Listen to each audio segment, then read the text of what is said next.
Well, hello to you all, and a very warm welcome back, all my loyal YouTube subscribers, and thanks again for showing your support by returning to my online video blog here at Classic Dirt Bike TV. Now, I hope you're keeping yourselves entertained as our 2020 racing season is currently on lockdown, and that you're finding something here to keep your motocross racing spirits in good health.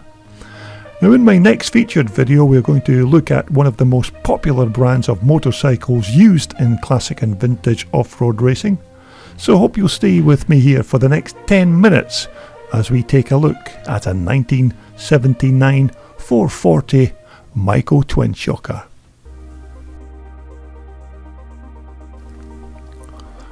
Now, this is a bike I captured a few years back at a Scottish twin shock race event, and although the bike is not a fully original machine from 1979, it's still a nice example of one of these iconic off-roaders. Now, I'm sure I'd be right in suggesting that this is a 440 Magnum model, as these Magnums were quite easily recognised by that extended frame loop that went over the top of the rear mudguard. Now, of course, these 1979 bikes were great handling machines because by this time Maico were beginning to get the frame geometry just right for this model. Although, mind you, they did make a bit of a mess of things the following year when they introduced the 1980 bike, which was a terrible handling machine, and I know firsthand because I had one of those bikes in my possession. And as we all know, another year further down the line, the Maico engineers got the whole package absolutely spot on when they launched the mighty 1981 490 Maico Mega 2, which is still regarded as possibly the best open class twin shock motocrosser ever made. Now, the motor on this bike is a single cylinder 2-stroke 440 piston port engine. Now, the motor's fed its fuel by a 54 Bing carburetor, and these 440s like their fuel when they're working hard, so this Bing carburetor will be working extremely hard to feed that 440 motor. Now, as I mentioned, I had one of these 440s back in the day, and they were pretty good motors, and they had a really good wide spread of power, and they could pull from even way down. Okay, they were not as fiery as the 81 490s with the reed valve motor, but that's exactly why people liked these engines. You could open the throttle and you had a good spread of controllable power, and not like the big 490 engine that just wanted to rip your arms out of their sockets. Now, these Maico motors may not have been as highly engineered as a Japanese bike, but everything inside the engine did its job, and it all worked very well. Even if the Germans did use conical washers as substitutes for clutch springs.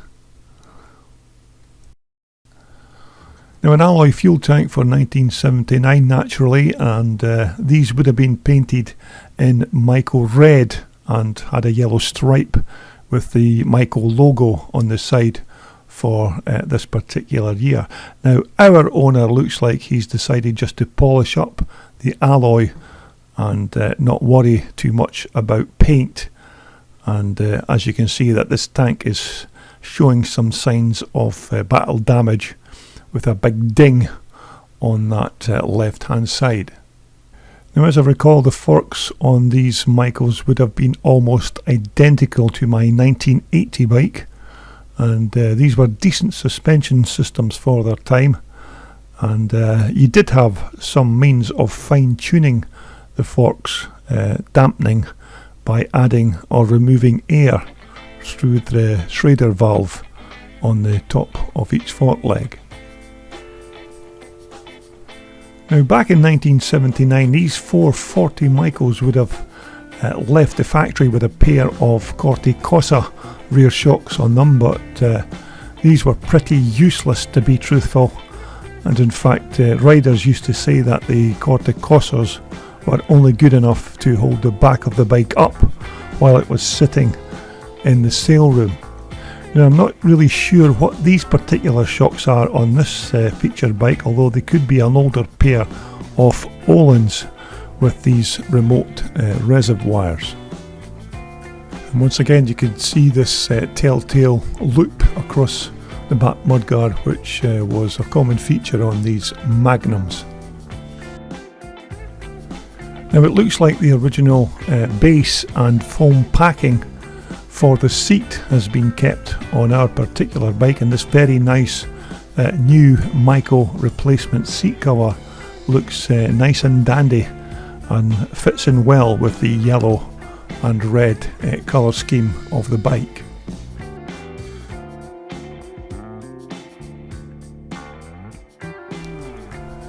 Now, our featured machine doesn't have its original exhaust, but then again, you'd never expect it to have it, being more than 40 years old now.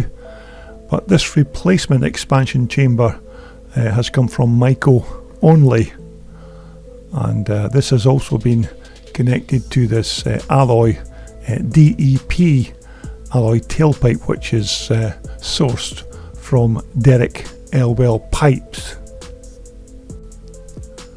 But these DEP tailpipes are good quality items, and in fact I did have one of these DEP tailpipes on my own 1980 440 Maico.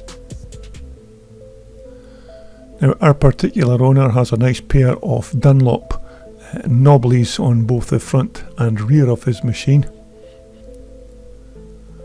Also a replacement set of front and rear mudguards on this bike, which again is not surprising considering the age of the bike, coming up now to 41 years, and many of these old Maicos never have their original plastics anyhow.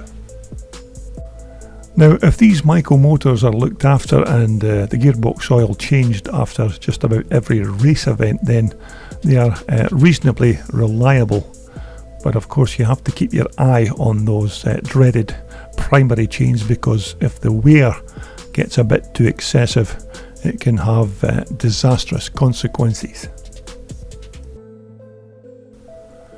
Now, maybe these 1979 440s live in the shadow of the 81 490 Mega 2, but if you were looking for one of these bikes to purchase and you can't put your hand on an 81 490 machine, then in my opinion these 79 bikes are a very good substitute and a much tamer animal to master for your average club rider. And so if your current budget and your riding ability doesn't allow you to go for a 1981 490 Maico, then these 79 440s have got to be a very good substitute. And this particular example is a very nice old twin shock workhorse. So there you have it. It's not a big fancy show bike by any means, but it's good to feature these proper race bikes on my channel from time to time, and this is still a good example of a 79 440. So I hope you will continue to subscribe to my Classic Dirt Bike TV channel. So until next time, be safe, take care, and we'll speak again very soon. This video was brought to you in association with VMX Magazine, your #1 publication for classic, vintage and off-road motorcycles. Just visit their online website for more information.